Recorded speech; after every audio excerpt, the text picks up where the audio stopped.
Good morning बच्चों। आज के इस वीडियो में हम आपको बताएंगे किसी दिए हुए बिंदु से जाने वाली एक दी हुई रेखा के समांतर रेखा खींचना।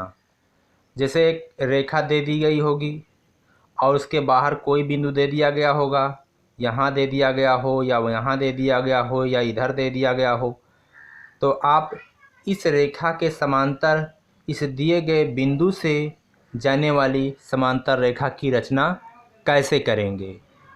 तो इसके लिए सबसे पहले हम जो दिया गया है उसको लिख लेते हैं। ज्ञात है एक रेखा यल, एक रेखा हमको ज्ञात है जिसका नाम यल है और उसके बाहर एक बिंदु है जिसका नाम है ए। और हमको रचना करनी है, एक हेडिंग डालेंगे क्या चीज़ की रचना करनी है। बिंदु ए से यानी बिंदु ए से जाने वाली रेखा यल के समांतर रेखा की, यानी इस बिंदु से जाने वाली इस रेखा के समांतर एक रेखा खींचना है। तो सबसे पहले हम क्या करेंगे कि जो रेखा दिया गया है उस पर हम एक बिंदु लेंगे। उस बिंदु का नाम हम रखेंगे बिंदु बी। चलिए हम एक बिंदु ले लेते हैं, एक बिंदु हम यहाँ पे लेते हैं, इसका नाम रखते हैं बी। अब इस बिंदु बी और ए को हम मिलाते हैं। सबसे पहले हमने क्या किया, दिए गए रेखा पर एक बिंदु हमने बी लिया, उसके बाद बी को दिए गए बिंदु ए से मिलाते हैं। चलिए हमने बिंदु ए से बिंदु बी को मिला दिया। अब उसके बाद में पटरी छोड़िए और प्रकार को आप उठाइए।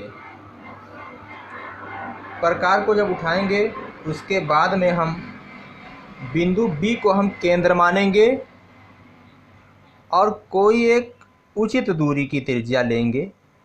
चलिए हमने इतना ले लिया, बिंदु बी को केंद्र मानना है आपको और कोई भी त्रिज्या आप लेंगे, एक आप चाप लगाएंगे। चलिए हमने एक चाप लगा दिया। जब हमने चाप लगाया तो जो ये चाप है वो रेखा यल को सी पर काट रही है और रेखा ए बी को बिंदु डी पर काट रही है। उसके बाद क्या करेंगे, उतनी ही त्रिज्या रहने देंगे और अब की बार आप ए को केंद्र मानेंगे। त्रिज्या देख लीजिए एक बार फिर से, उतनी ही रहने दे रहे हैं जो चाप हमने लगाया था ये डी सी। अब की बार हम उतनी ही त्रिज्या लेकर के बिंदु ए को हम केंद्र मान करके एक चाप लगाएंगे। ये चाप लगाया हमने, इस चाप का नाम हम रखेंगे ई एफ। चलिए इस बिंदु का नाम हम रखते हैं ई और यहाँ वाला जो बिंदु है उसका नाम रखते हैं एफ। जब हमने ये चाप लगाया तो इस रेखाखंड ये जो ए बी था उसको ये चाप यहाँ पे काट रहा है। इस बिंदु का नाम हम रख देते हैं जी। अब क्या करेंगे, अब जो ये दूरी DC है, ये वाली दूरी DC जो है उसको हम मापते हैं, प्रकार की सहायता से मापेंगे। चलिए ये यहाँ से लेकर के ये DC दूरी हमने माप ली, माप लिया। उसके बाद आप जी को केंद्र मानेंगे और यहाँ आप एक चाप लगाएंगे। उसके बाद में जिस बिंदु पर यह काट रहा है उसका नाम रखेंगे एच। अब एच और ए को मिलाते हुए एक आप रेखा खींचेंगे। चलिए पटरी की सहायता से एच और ए को मिलाते हुए हम एक रेखा खींच रहे हैं। चलिए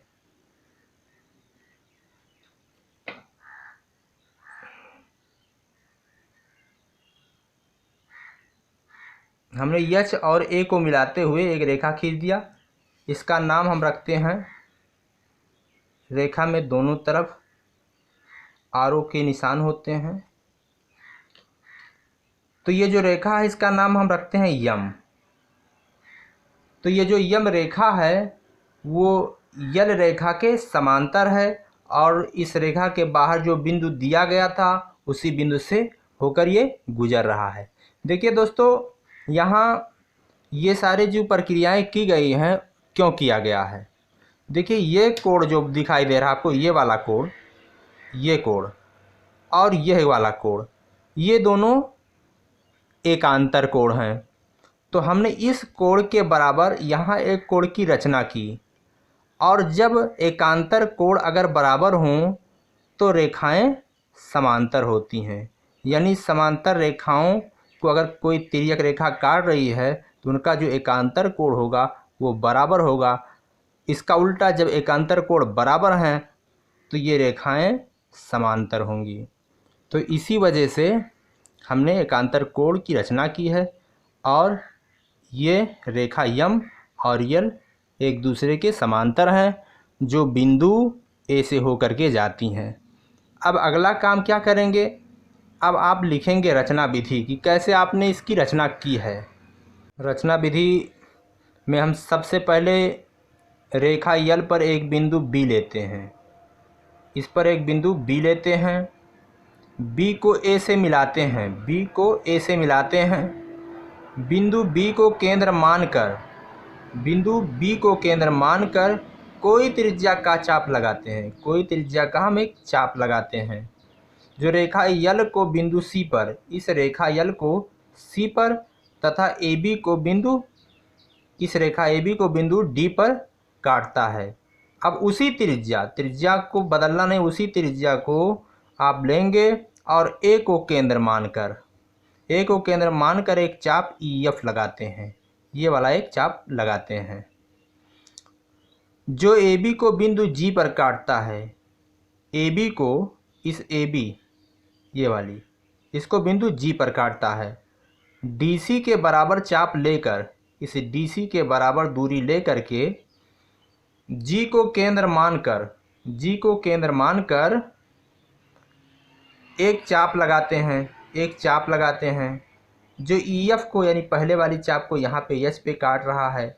अब एच को बिंदु ए से मिलाते हुए, हम एच को बिंदु ए से थोड़ा ऊपर करना पड़ेगा भाइयों, ए से मिलाते हुए क्या करते हैं, ए से मिलाते हुए